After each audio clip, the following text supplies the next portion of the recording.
നമസ്കാരം എൻ്റെ എല്ലാ പ്രിയപ്പെട്ട കൂട്ടുകാർക്കും പുതുവത്സരാശംസകൾ.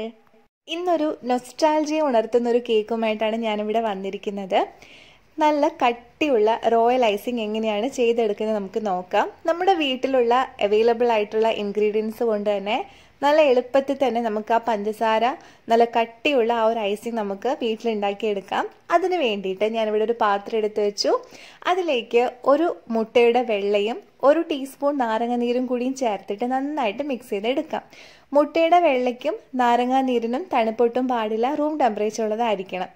ഇനി നമുക്ക് വേണ്ടത് 2 കപ്പ് പൊടിച്ച പഞ്ചസാരയാണ്. നന്നായിട്ട് പൊടിച്ച പഞ്ചസാര ആവണം. അതുപോലെ തന്നെ ഇതിന് പകരമായിട്ട് ഐസിങ് ഷുഗർ കൂടി നിങ്ങൾക്ക് ചേർക്കാം. പഞ്ചസാര പൊടിക്കുമ്പോൾ നല്ല മയത്തിൽ 2-3 പ്രാവശ്യമെങ്കിലും നന്നായിട്ട് പൊടിഞ്ഞിട്ട് തന്നെ നമുക്ക് കിട്ടണം. എന്നാലാണ് നമ്മുടെ റോയൽ ഐസിങ് പെർഫെക്റ്റ് ആവുകയുള്ളൂ. 2 കപ്പ് നമ്മൾ ഒരുമിച്ചല്ല ചേർക്കുന്നത്, 1/2 കപ്പ് വീതം നിങ്ങൾ ചേർത്ത് കൊടുത്തിട്ട് മിക്സ് ചെയ്തെടുക്കാം.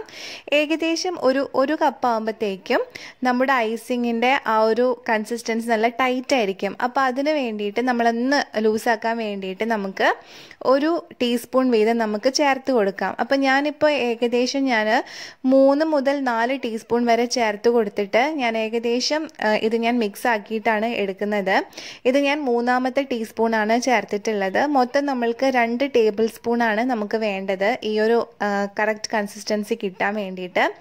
നമുക്കൊരു ലൂസ് പരുവം കിട്ടിയിട്ട് വേണം നമുക്ക് കേക്കിന് മുകളിൽ ഒഴിച്ചു കൊടുക്കാൻ. കേക്കിന് മുകളിൽ ഒഴിച്ചു കൊടുക്കുമ്പോൾ ഈ ഐസിങ് നമ്മൾ ചെറുതായിട്ടൊന്ന് ലോ ഫ്ലെയിമിൽ വെച്ചിട്ട് നമുക്ക് ചൂടാക്കി കൂടി എടുക്കണം. അപ്പോൾ ഏകദേശം ഞാൻ അല്പാൽപമായിട്ട് ഞാനിങ്ങനെ വെള്ളം ഒഴിച്ചു കൊടുക്കുന്നുണ്ട്. മൊത്തം നമുക്ക് 2 ടേബിൾ സ്പൂണ് വെള്ളം ഇതിന് വേണ്ടി വരും. നിങ്ങൾ പൊടിച്ച പഞ്ചസാര യൂസ് ചെയ്യുകയാണെങ്കിൽ സ്പൂണിന് പകരം കൈകൊണ്ട് തന്നെ നന്നായിട്ട് ഒന്ന് അടിച്ചു വെച്ച് കഴിഞ്ഞാൽ നല്ല മയത്തിൽ നമുക്ക് കിട്ടും. അപ്പോൾ ഇപ്പോൾ ഏകദേശം ഞാൻ കറക്റ്റ് ആ ഒരു കൺസിസ്റ്റൻസി, ഒരു ഫ്ലോയിങ് കൺസിസ്റ്റൻസി നമുക്ക് കിട്ടിയിട്ടുണ്ടായിരുന്നു. അത് ഞാനൊരു പാനിലോട്ടേക്ക് മാറ്റുകയാണ്. അപ്പോൾ ഈ ഒരു സമയത്ത് നമ്മുടെ കേക്ക് അവിടെ തയ്യാറാക്കി വെച്ച് ഇരിക്കുന്നത് നല്ലതായിരിക്കും. നമ്മുടെ ഓൾറെഡി ഉണ്ടാക്കിയ പ്ലം കേക്ക് ഞാൻ അവിടെ വെച്ചിട്ടുണ്ടായിരുന്നു. അതിന് ചുറ്റും ഒന്ന് ബട്ടർ പേപ്പർ ഇങ്ങനെ മുഴുവൻ വിരിച്ചിട്ട് അവിടെ ഞാൻ തയ്യാറാക്കി വെച്ചിട്ടുണ്ട്. ഇനി നമുക്കിതിലേക്ക് അല്പം ഒരു കളർ കൊടുക്കാൻ വേണ്ടിയിട്ട് ഞാനിവിടെ പിങ്ക് കളർ ആഡ് ചെയ്തിട്ടുണ്ടായിരുന്നു. ഒരു ഡ്രോപ്പ് ജെൽ ഫുഡ് കളറ് നമ്മൾ ഇതിലോട്ടേക്ക് ഇട്ടിട്ട് നന്നായിട്ട് മിക്സ് ചെയ്തിട്ട് എടുത്തു. ഇനി നമുക്കിത് ഗ്യാസിൻ്റെ ഏറ്റവും ലോ ഫ്ലെയിമിൽ ചെറുതായിട്ട് നമുക്ക് ചൂടാക്കിയിട്ട് എടുക്കാം. ഒട്ടും ചൂടൊന്നും വേണ്ട. ഈ ഒരു സമയത്ത് നമുക്ക് നമ്മുടെ കേക്കിൽ ആ ഒഴിക്കേണ്ട ഒരു കറക്റ്റ് കൺസിസ്റ്റൻസി ഉണ്ടല്ലോ, അത് കിട്ടാൻ വേണ്ടിയിട്ട് നമുക്ക് ആവശ്യത്തിന് വെള്ളം ഒഴിച്ചു കൊടുക്കാം. അപ്പോൾ ഞാൻ ഏകദേശം 2 ടേബിൾ സ്പൂൺ വെള്ളം കഴിഞ്ഞിട്ട് ഞാൻ ഒരു 1.5 ടീസ്പൂൺ കൂടിയും വെള്ളം ഒഴിച്ച് കഴിഞ്ഞപ്പോൾ എനിക്ക് കറക്റ്റ് ആ ഫ്ലോയിങ് കൺസിസ്റ്റൻസി എനിക്ക് കിട്ടിയിട്ടുണ്ടായിരുന്നു. അപ്പോൾ നിങ്ങൾ എന്താണ് ശ്രദ്ധിക്കേണ്ടതെന്ന് വെച്ചാൽ കേക്കിൽ നമുക്ക് ഒഴിക്കുമ്പോൾ അധികം ലൂസ് ആവാനും പാടില്ല, അതുപോലെ തന്നെ നല്ല ടൈറ്റ് ആവാനും പാടില്ല. ടൈറ്റായി കഴിഞ്ഞാൽ അത് എല്ലാ സ്ഥലത്തും സ്പ്രെഡ് ആവില്ല. അപ്പോൾ അത് നിങ്ങളുടെ മനസ്സിലൊന്ന് ഓർത്തുകൊണ്ട് കറക്റ്റ് കൺസിസ്റ്റൻസി നിങ്ങൾക്ക് കിട്ടാൻ വേണ്ടിയിട്ട് നിങ്ങൾ ശ്രമിക്കുക. അതുപോലെ തന്നെ ആ കറക്റ്റ് കൺസിസ്റ്റൻസി കിട്ടിക്കഴിഞ്ഞാൽ അപ്പം തന്നെ തീ ഓഫ് ചെയ്തിട്ട് നമുക്ക് കേക്കിന് മുകളിൽ ഇത് ഒഴിച്ചു കൊടുക്കണം. ഇപ്പം നമുക്കൊരു കറക്റ്റ് ഫ്ലോയിങ് കൺസിസ്റ്റൻസി കിട്ടിയിട്ടുണ്ടായിരുന്നു. നിങ്ങൾ വെള്ളം ഒരുമിച്ച് ചേർക്കരുത്, അല്പാൽപമായിട്ട് മാത്രം ചേർക്കുക. 1-2 ഡ്രോപ്സ് ആയിട്ട് ചേർക്കുക. ഇപ്പം ഞാൻ ഒരു പ്ലം കേക്ക് ആയിരുന്നു എടുത്തു വെച്ചത്. ആ plum cake, carrot dates cake, നമുക്ക് എന്ത് വേണമെങ്കിലും തയ്യാറാക്കാം. എന്നിട്ട് നമുക്ക് അതിന് ചുറ്റിലൊന്ന് ബട്ടർ പേപ്പർ വിരിച്ചിട്ടാണ് ഞാനിത് ഇതിലോട്ടേക്ക് ഒഴിച്ചു കൊടുക്കുന്നത്. അപ്പം നമ്മൾ കൈകൊണ്ടും സ്പൂണോടൊന്നും സ്പ്രെഡ് ചെയ്യേണ്ട, താനെ അത് സ്പ്രെഡ് ആയിക്കോളും. എന്നിട്ട് നമുക്കിത് കാറ്റത്ത് തന്നെ ഇത് ആറാൻ വെക്കണം. എന്നാൽ നല്ല കട്ടിയായിട്ട് ഉറച്ചിട്ടുണ്ടാവും. ഈ ഒരു സമയത്ത് ചിലപ്പോൾ ബബിൾസ് ഉണ്ടാവും. ആ ബബിൾസ് ഒക്കെ ഒന്നൊരു പിന്ന് കൊണ്ടൊന്ന് പൊട്ടിച്ച് കളയാം. എന്നിട്ട് നമുക്കിത് നന്നായിട്ട് ഈ ഒരു കാറ്റത്ത് തന്നെ നന്നായിട്ടൊന്ന് ഇത് ആറാൻ വെക്കാം. ഒരു 10-20 മിനിറ്റ് കഴിഞ്ഞാൽ നമുക്ക് ഈ സൈഡിലൊക്കെ വെച്ചിട്ടുള്ള ബട്ടർ പേപ്പർ നമുക്കിതൊന്ന് അങ്ങ് എടുത്ത് കളയാം. ഇനി നമുക്കിത് ഒരു ഫാനിൻ്റെ ചുവട്ടിൽ നമുക്ക് വെക്കാം ഒന്ന് ആറാൻ വേണ്ടിയിട്ട്. ഈ ഒരു സമയത്ത് നമുക്കിനി കട്ടി ഐസിങ്, അതായത് പൂവൊക്കെ ഉണ്ടാക്കണമല്ലോ, അതിന് വേണ്ടിയിട്ട് ഞാനൊരു മുട്ടയുടെ വെള്ള കൂടി ഇവിടെ എടുത്തിട്ടുണ്ടായിരുന്നു.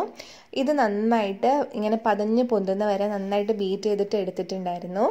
ഇനി നമുക്കിതിലേക്ക് നമ്മൾ 2 കപ്പ് ഐസിങ് ഷുഗറാണ് നമ്മൾ ഇടുന്നത്. പൊടിച്ച പഞ്ചസാരയാണെങ്കിലും കുഴപ്പമില്ല, പക്ഷേ നന്നായിട്ട് പൊടിയണം പഞ്ചസാര.